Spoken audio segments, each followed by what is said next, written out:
world's population stands at approximately 7.3 billion and counting. Humans have long sought to create a prosperous society by means including the use of fossil fuels and deforestation. But the resulting emissions of CO2 and other greenhouse gases are now held responsible for global temperature rise and extreme weather events.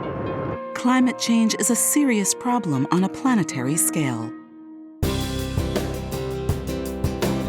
The year 1992 saw the inaugural United Nations Earth Summit in Rio de Janeiro, Brazil.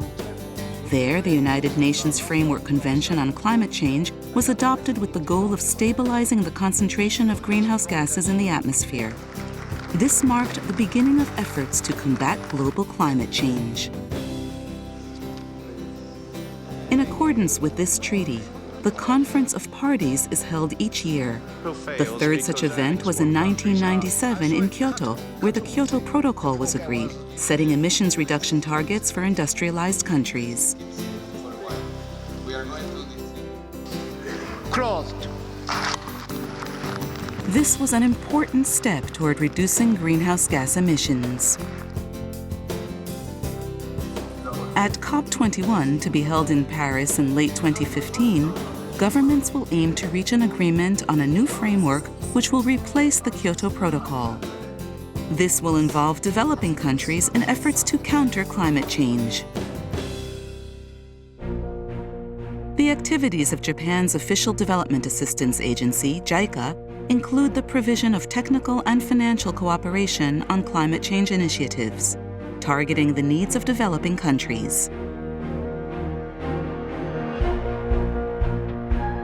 The projects aim to achieve the co-benefits of advancing sustainable development while implementing climate change countermeasures. The two major categories of response to climate change are adaptation and mitigation. Let's see an example of a project aimed at adaptation to climate change through ecosystem conservation. Indonesia is home to the world's largest mangrove forests.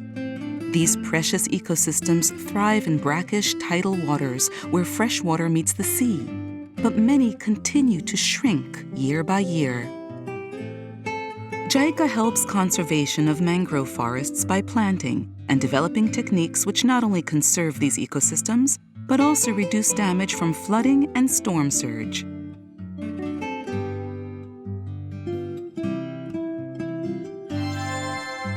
JICA also provides assistance to support restoration of mangrove forests in Vietnam.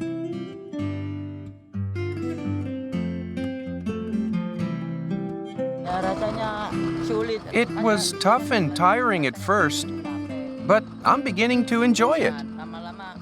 Planting trees will benefit our future. In recent years, floods due to heavy rains and typhoons have caused widespread damage, along with drought. Scientific studies by bodies such as the IPCC point to possible exacerbation of floods and droughts resulting from alterations in rainfall patterns caused by global climate change. JICA provides assistance for the development of infrastructure such as reservoirs and dikes.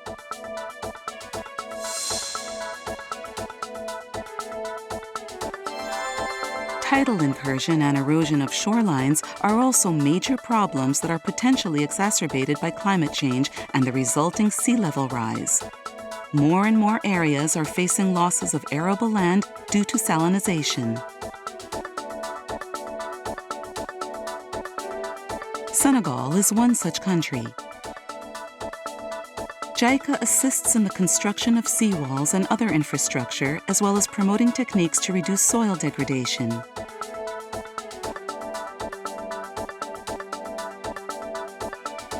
Support is also provided for the development and introduction of salt-tolerant crop varieties that can grow on salinized land.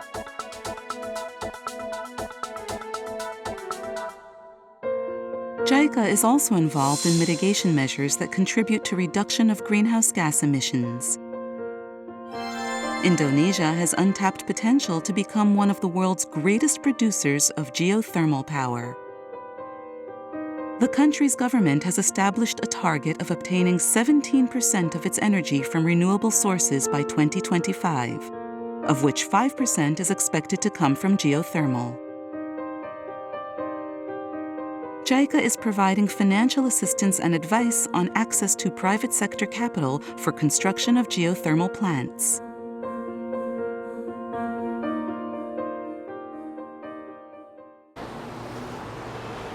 Emissions from car usage are also growing around the world, contributing to global warming.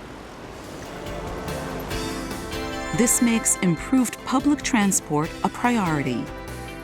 In India's capital, Delhi, JICA supported the construction of a 103-kilometer high-speed mass transit system. Since emissions from rail transport are lower than those from automobiles, JICA's financial assistance for subway construction is also contributing to reductions in greenhouse gas emissions.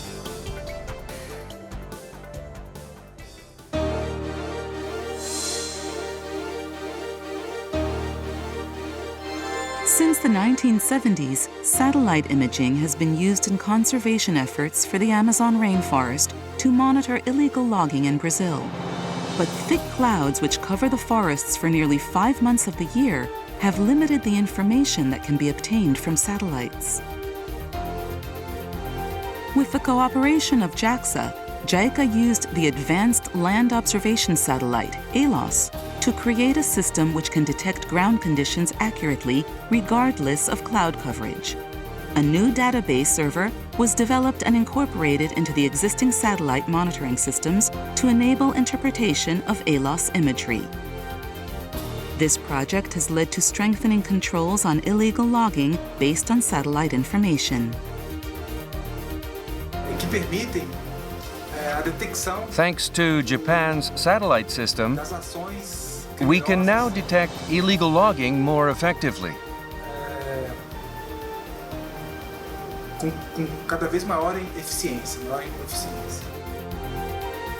Because these conservation efforts are for maintaining forest resources and watershed conservation, they represent a promising initiative for both adaptation and mitigation. JICA also supports countries in South America, Southeast Asia, and Africa with the implementation of RED+, an initiative to provide economic incentives for forest conservation activities, reducing greenhouse gas emissions. Japan's energy-saving technology is among the world's best. JICA is engaged in the delivery of this cutting-edge technology to developing countries, along with the necessary management know-how. JICA regularly invites guests, including officials and engineers from developing countries, to Japan for training programs in the field of climate change policy. This training takes place at JICA's Kyushu International Center. Nine officials from environmental agencies in Asia and Central America are studying policy planning for energy efficiency and conservation. Trainees spend a month learning about Japan's most advanced environmental technologies and policies.